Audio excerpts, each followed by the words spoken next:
I like this watch. In addition to a clean design, it has a lot of enhanced elements that may not be obvious without reading the specs, and do add to the aesthetics of the watch. This is the Swiss watch company Hyper G. I'll go over the good and bad points of this watch on this episode of Adventures with Time.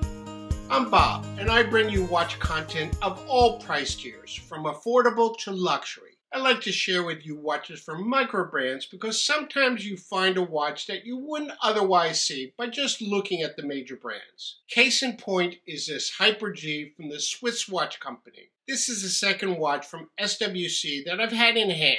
I'll leave a link to my review of their Arc Field watch at the end of this video. In that video, you'll find out how they get to use the term Swiss in their brand name. Here with the Hyper G, we have what I would consider a cross between a field and a pilot's watch. I know the watch name implies it is a pilot's watch, but I think it has aspects of both watch types.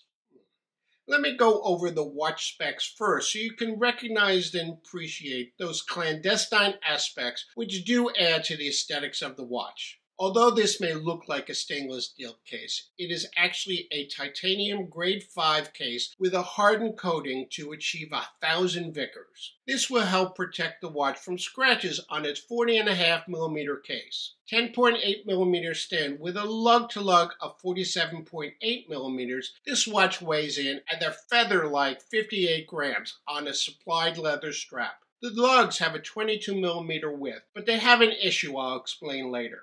One of those enhanced specs is the 16 layers of anti-reflective coating on the sapphire crystal. And to protect that coating from scratches, they put a layer of sapphire on top. Later you'll see how effective they are at counteracting reflections from the crystal.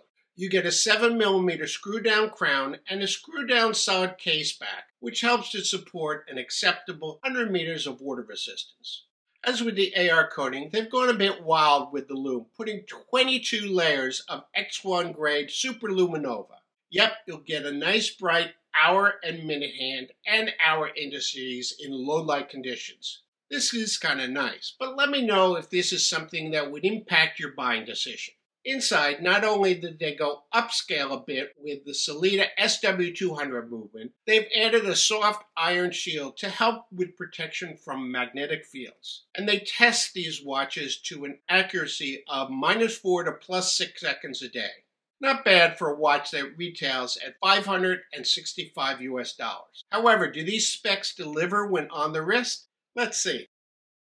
They currently have 6 colorways in this collection. This watch I have lent to me is the green dial model. This is a stunning dial with a starburst effect. Comparing it to my Seiko Alpinist Sarb 017, the Hyper G has a more vivid appearance. And with the white printed hour indices and minute track and the dolphin-like hands, it has a greater readability. The brush case sides and polished bezel really focuses the attention on that dial. In fact, I find that the case almost disappears, making the dial stand out even more.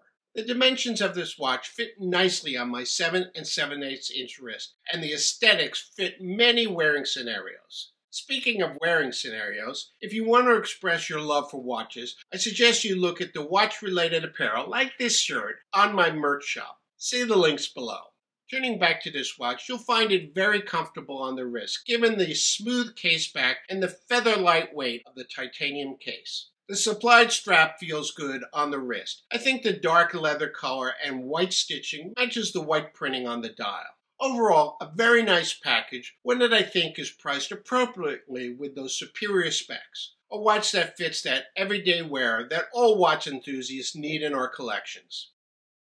However, there are some areas I think could be improved. The one that bothers me the most is the date window. It seems a bit narrow for the date size, such that at certain viewing angles, the entire date may not be visible. This can be an annoyance, given that we often need to know the date with a quick glance at our watch. Likewise, the second hand is very thin, such that unless there is a reflection on the polished surface, it can disappear, but not a big deal for me.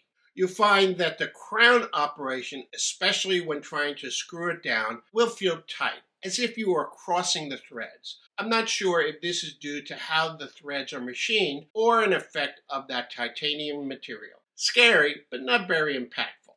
In engineering this case, they seem to have spaced the lug holes too close to the case. This will cause some straps to rub against the case, resulting in scuffing of the strap end. This might be frustrating to some. Tell us, would any of these impact your decision to purchase this watch? Another nice micro brand is the Nomadic Mirai, which I reviewed in this video.